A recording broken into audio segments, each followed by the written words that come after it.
अस्सलाम वालेकुम everyone, welcome back to schooling ruling. आज हम अपनी सीरीज़ का last topic last lecture discuss करेंगे, ठीक है, विच इज़ मेन्यू प्लानिंग और न्यूट्रिशन फॉर एल्डरली पीपल। हमने अभी तक सारे लाइफ के फेजेस कवर कर लिए हैं, from pregnancy to breast feeding to children, फिर एडोलसेंट्स, एडल्ट्स, और अब हम जो है अपने लास्ट उसकी तरफ जा रहे हैं, विच इज़ मेन्यू प्लानिंग या न्यूट्रिशन फॉर एल्डरली पीपल, ठीक है। अच्छा देखिए, इसमें हमें पता है एजिंग जो है वो एक डीजेनरेटिव प्रोसेस है, मतलब कि लाइफ में आगे बढ़ने के साथ आहिस्ता-आहिस्ता आपकी बॉडी कमज़ोर होती जाती है। जिस तरह अपनी यूथ में होती है, जिस तरह अपनी मेन प्राइम में होती है, उससे डीजेनरेट होती जाती है, मतलब उससे लेवल्स नीचे आती जाती है, ठीक है। तो इसमें ये है कि हमें कुछ ख़ास ख़्याल रखना होता है अपनी बॉडी के बारे में, क्योंकि आपकी बॉडी में ऐसे चेंजेज़ हो रहे होते हैं, फिज़िकली भी, फिज़ियोलॉजिकली भी, एनाटॉमिकली भी बॉडी के अंदर चेंजेज़ हो रहे होते हैं, जिसके लिए हमें अच्छी न्यूट्रिशन की ज़रूरत होती है, ठीक है। अच्छा, जो ऐसे चेंजेज़ हैं जो कि आपकी न्यूट्रिशनल स्टेटस को अफ़ेक्ट करते हैं, वो क्या है? पुअर डाइजेशन, ठीक है। डाइजेशन उस तरह से नहीं रहती कि आप कुछ भी खा लें आराम से हज़म हो जाएगा, ठीक है। थोड़ी मुश्किल से होती है डाइजेशन। ये किस वजह से होता है? ज़ाहिर है आपके हार्मोन्स उस तरह नहीं बन रहे हैं, आपकी एक्टिविटी उस तरह की नहीं है, आपकी सारी चीज़ें आहिस्ता-आहिस्ता डिग्रेड होती जा रही है, तो इस वजह से डाइजेशन भी पुअर हो जाती है, ठीक है। डिक्रीज़ डेंटेशन, आपके दाँत वगैरह उस तरह से नहीं रहे, कमज़ोर होते हैं, टूट जाते हैं, चबाया नहीं जाता, ठीक है। ज़ाहिर है फिर आप चबाएँगे नहीं तो फिर खाना भी आप नहीं खा सकते, दाँत में दर्द होगा, पहले कोई भी नहीं खाना खाता है, तो इस ये सब चीज़ें।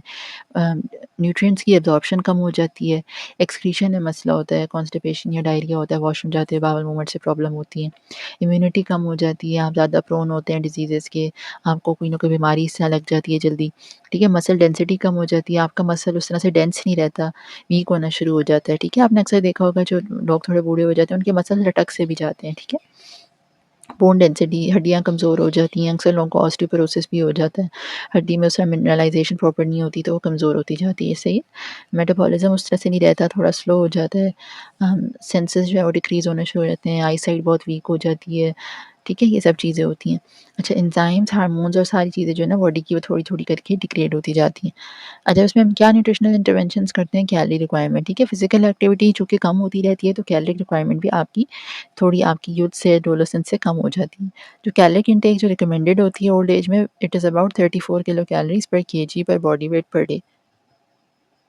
और प्रोटीन रिक्वायरमेंट जो है ना, थोड़ी आप कह लें कि थोड़ी-सी ज़्यादा होती है, ठीक है? क्योंकि आपकी पहले ही आपके मसल कॉम्प्रोमाइज़्ड है, ठीक है? वो कमज़ोर हो रहे हैं आपकी, फिर उस वजह से थोड़ी-सी ज़्यादा होती है, 1.2 से 1.5। फाइबर रिक्वायरमेंट जो 25 से 30 ग्राम्स तक होती है पर डे। और मील फ्रीक्वेंसी के ज़ाहिर है एक दफ़ा में पेट भर के इतना खाना नहीं ज़्यादा खा सकते, डाइजेस्ट करना भी मुश्किल होता है, तो कोशिश करनी चाहिए कि उनको छोटे-छोटे पार्ट्स में दिया जाए खाना।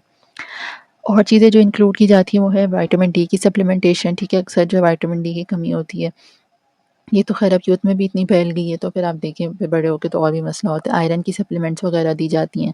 प्रोटीन अगर वो नहीं खा पा रहे तो उसके लिए भी सप्लीमेंटेशन होती है, सही है। बेनी प्रोटीन या इंश्योर वगैरह देते हैं, ठीक है? उस वजह से कि अगर आपको प्रोटीन कभी आपसे नहीं लिया जा रहा आपसे अमाउंट, ठीक है। रिच सोर्सेज़ ऑफ एंटीऑक्सीडेंट्स देते हैं ताकि बॉडी में बीमारियाँ ना फैलें और इम्यूनिटी अच्छी हो। पोटेशियम की हाई डाइट्स देते हैं ताकि हार्ट हेल्थ अच्छी रहे। थोड़ा फूड सॉफ्ट टेक्सचर देते हैं जो कि आराम से डाइजेस्ट किया जा सके उनसे, और चबाया भी आराम से जा सके। और एनवायरनमेंट सबसे ज़्यादा कोशिश करें स्ट्रेस फ्री रखें और फ्रेंडली, क्योंकि आपको पता है जो लोग बड़े बूढ़े होते हैं वो ज़्यादा सेंसिटिव होते हैं, ज़्यादा जल्दी उनको चीज़ बुरी लग जाती है और ज़्यादा क्रैंकी भी हो जाते हैं, ठीक है। तो अगर ज़ाहिर है उनको कोई चीज़ बुरी लगी, वो नहीं फिर खाना वगैरह भी नहीं खाते। सिंपल जो है छोटी-छोटी एडजस्टमेंट्स हैं ना, उनसे काफ़ी आपका जो है ना प्लान आगे बेहतर हो जाता है। अगर आप ये टिप्स वगैरह फ़ॉलो करेंगे तो आप मोस्टली अपने खाने और अपनी बेवरेजेस से ना उसमें आप रिड्यूस कर सकते हैं अपनी रिस्क ऑफ डिज़ीज़। वो क्या टिप्स हैं? ये हैं कि आप एक वैरायटी ऑफ फूड एन्जॉय करें, ठीक है, फ्रॉम एवरी फूड ग्रुप, ताकि आपको कोई रिस्क कम हो जाए आपकी from developing diseases such as high BP, diabetes, heart disease, ठीक है। कोशिश करें आप ज़्यादा से ज़्यादा प्रोटीन लें, ठीक है, क्योंकि आपका फिर मसल भी अच्छा मेंटेन होगा। इससे आपने क्या करना है कि आपने सी फूड ऐड करना है, डेयरी ऐड करनी है, सोया प्रोडक्ट्स आप ऐड कर सकते हैं, along with beans, peas and lentils to your meals, ठीक है। आप चने, दालें, लोबिया, मटर, ये सब चीज़ें अपने मील्स में ऐड कर सकते हैं, ठीक है। आपने स्लाइस्ड या चॉप्ड फ्रूट या वेजिटेबल्स रखना मील्स के साथ या एज़ अ स्नैक भी, ठीक है। आप फ्रूट और वेजिटेबल्स छोटा-छोटा काट के अगर रखें, या थोड़ा-सा आप कहना चाहिए मैकेनिकली उसको अल्टर कर दें, छोटा कर दें, थोड़ा बॉयल कर दें, थोड़ा नरम कर दें, तो वो एलरेडी आराम से ले सकते हैं, ठीक है। फोर्टिफाइड फूड्स कोशिश करें लें, जैसे कुछ सीरियल्स में B12 की फोर्टिफिकेशन हुई भी होती है। कोशिश करें अपना सोडियम इंटेक कम रखें, ठीक है। अक्सर बड़े-बूढ़े लोगों को हार्ट वगैरह के इश्यूज़ होते हैं, तो उसमें कोशिश करें अपना सोडियम इंटेक थोड़ा रिड्यूस रखें।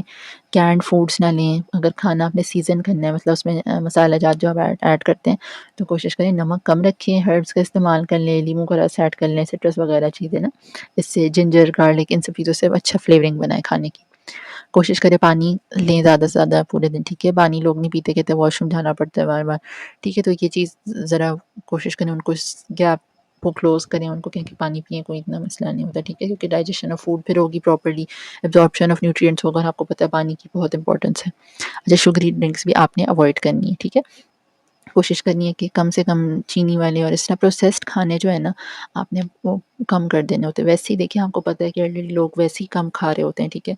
उनका दिल नहीं चाहता है कुछ, तो कोशिश करें कि आप जो भी वो खा रहे हैं उसको एटलीस्ट न्यूट्रिएंट डेंस रखें। ऐसी चीज़ें उनको ना दें जिसकी वज़ह से उनको वो कहें कि हमारा पेट भी भर गया, तो फिर वो बीमार भी हों बाद में और कोई अच्छा न्यूट्रिएंट उनके पास हो नहीं, ठीक है? क्योंकि आप देखिए अब आप फिर जब आप यूथ में होते हैं अपनी, जब आप यंग होते हैं, तो आप छोटी-मोटी चीज़ें ऐसी कवर कर जाते हैं। आपकी बॉडी अच्छी चीज़ें जो भी है वो स्टोर कर रही होती है, आप ज़्यादा अच्छा तरीके से खा सकते हैं, आपकी एनर्जी, हार्मोन्स इन सब चीज़ों का लेवल ही कुछ और होता है। जब आप थोड़े बड़े हो जाते हैं, थोड़े बूढ़े हो जाते हैं, तो आपकी जो है काफ़ी सारी चीज़ें कॉम्प्रोमाइज़ होना शुरू हो जाती हैं।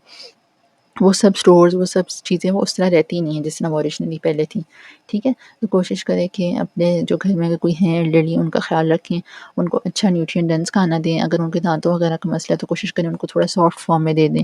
सब्ज़ी नहीं खा सकते तो वो बॉयल करके दे दें, फ्रूट नहीं खा सकते तो फ्रूट भी एप्पल आप थोड़ा-सा उसको बॉयल करके एप्पल सॉस बना सकते हैं। आप उनको केला वगैरह दे सकते हैं, ऐसे फ्रूट दें जो आराम से चबाए जा सकते हों। उनको फ्रूट चाट छोटी-छोटी चॉप करके फ्रूट चाट बना दें आप।